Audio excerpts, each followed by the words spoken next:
les 3 choses essentielles à comprendre sur la coproduction conditionnée. Un jour, quelqu'un m'a demandé quelles étaient les choses les plus importantes à connaître au sujet de la coproduction conditionnée, si l'on voulait tirer un usage pratique de cet enseignement. Le Bouddha aurait pu être offensé par la question, car, après tout, tous ces enseignements sont destinés à être pratiques. Mais il y a 3 points particulièrement dignes d'attention concernant la coproduction conditionnée. La première chose importante, c'est la relation entre les différents facteurs. Ils sont présentés en ligne dans les textes, mais dans ton esprit, ils n'apparaissent pas de manière linéaire. Si tu examines les sous-facteurs et les explications propres à chacun, tu découvres qu'il existe de nombreux allers-retours, des boucles de rétroaction, où une chose donne naissance à une autre, et cette autre chose revient ensuite influencer la première. Ce n'est donc pas simplement une suite où un élément agit comme cause sans être aussi un effet.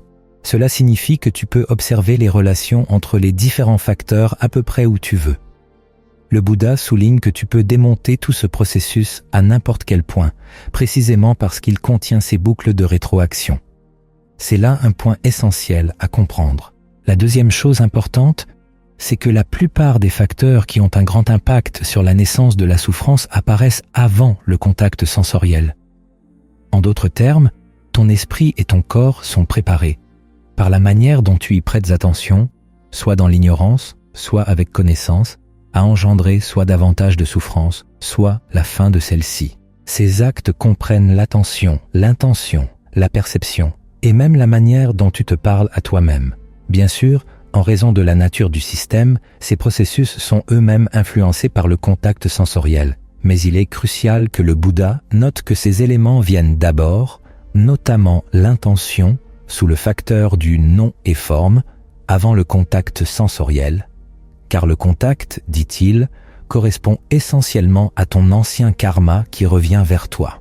Mais ici, il y a une intention avant cela. Cette intention-là, c'est ton intention dans le moment présent, celle qui façonne la réalité du présent. Autrement dit, ton intention actuelle précède l'expérience des résultats du karma passé. C'est une idée radicale. La manière dont tu abordes les choses vient avant les choses elles-mêmes. Cela signifie évidemment que nous devons entraîner notre esprit. Il ne s'agit pas simplement de dire « voici les choses telles qu'elles sont, voici le contact qui se présente, et ensuite, je réfléchirai à ma réaction ».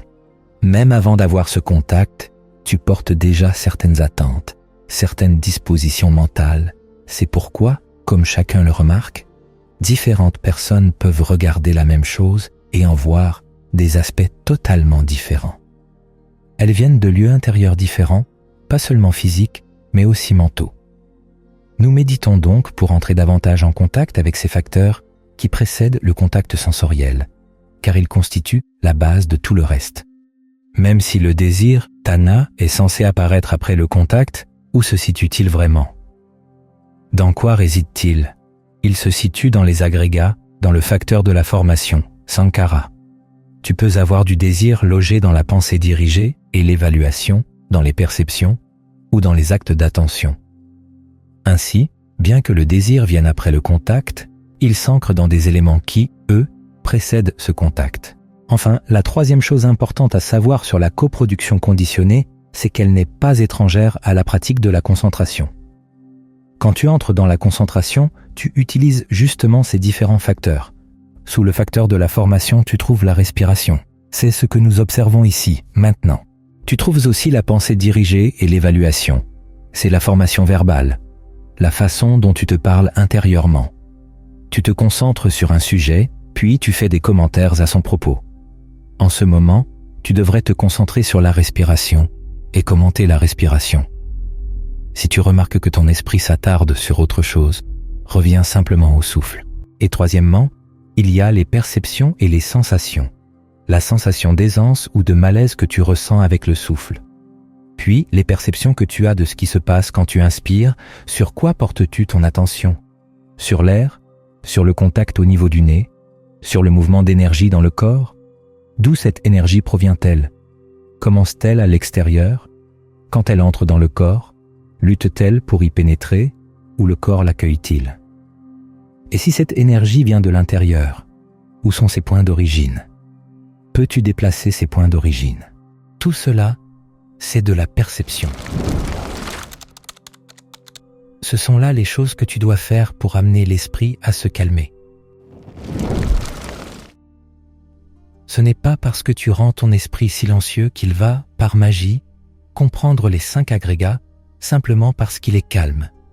Il les comprend parce que tu as appris à les utiliser, à les observer comme des activités afin d'apaiser ton esprit.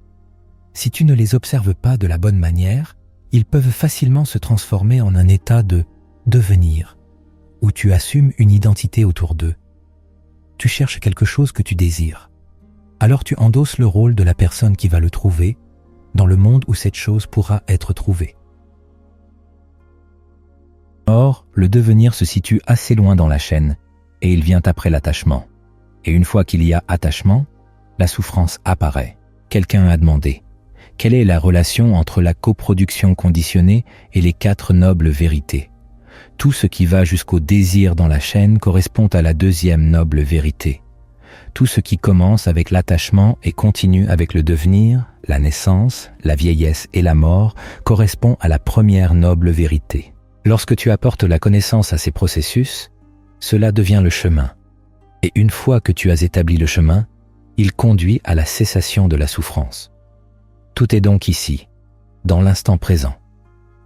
Le Bouddha se contente de décomposer les choses afin de t'indiquer où regarder. Quelles sont, parmi les activités de ton esprit, celles où ton désir se fixe? Idéalement, lorsque tu parviens à stabiliser ton esprit dans la concentration, il devrait se concentrer soit sur ton intention de rester ici, soit sur l'acte d'attention lui-même, observant ce qui se passe.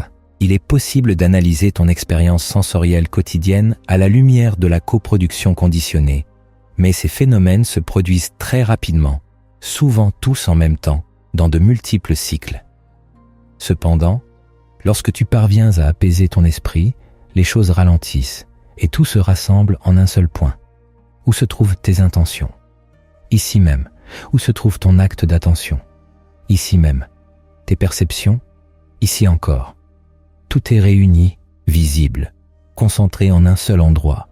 Il te suffit alors d'analyser à quoi t'accroches-tu, pourquoi t'y accroches-tu, et quel est le désir qui alimente cela. Tout est ici. Le Bouddha veut simplement te montrer les différentes manières de distinguer ces éléments. Dans un passage du canon, il parle de Sariputta analysant sa propre concentration, et la description va encore plus en détail sur ce qui se passe dans un esprit rassemblé. Quand ton esprit se rassemble, ce n'est pas un vide inerte. Tu veux qu'il soit calme, certes, mais sous cette quiétude, de nombreuses petites activités continuent. C'est comme les grandes jarres d'eau qu'on trouve en Thaïlande, celles qu'on utilise pour se baigner.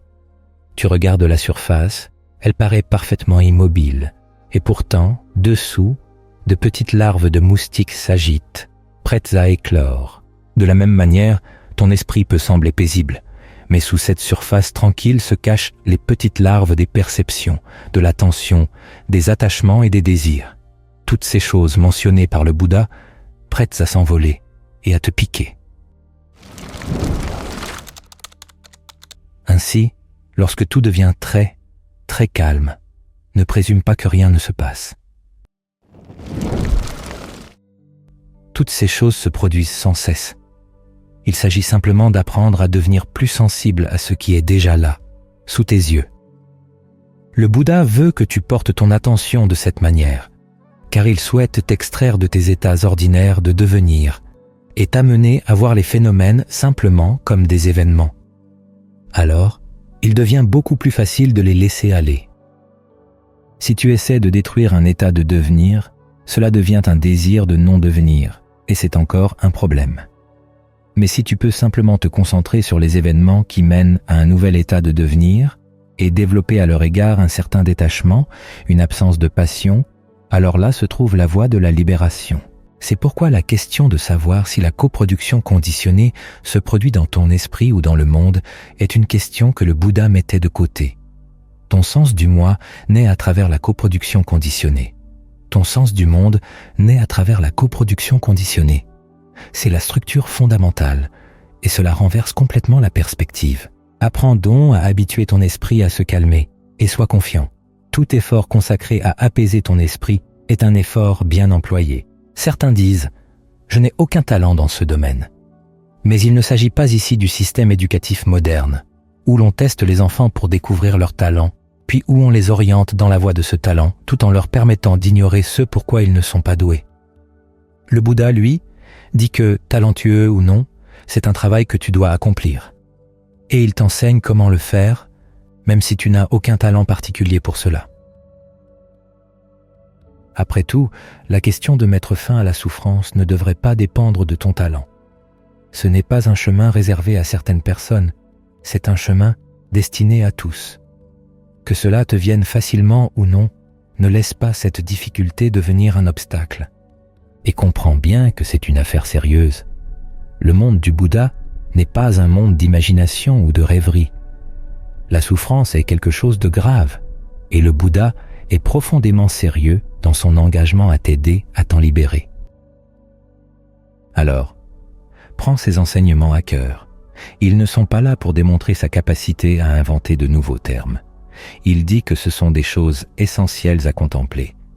Et tu apprendras à les connaître en rendant ton esprit calme et stable. Alors, apaise ton esprit. Et tâche d'être honnête et attentif pendant que tu le fais. Tu verras alors que cet enseignement est véritablement pratique, utile pour le plus noble des buts.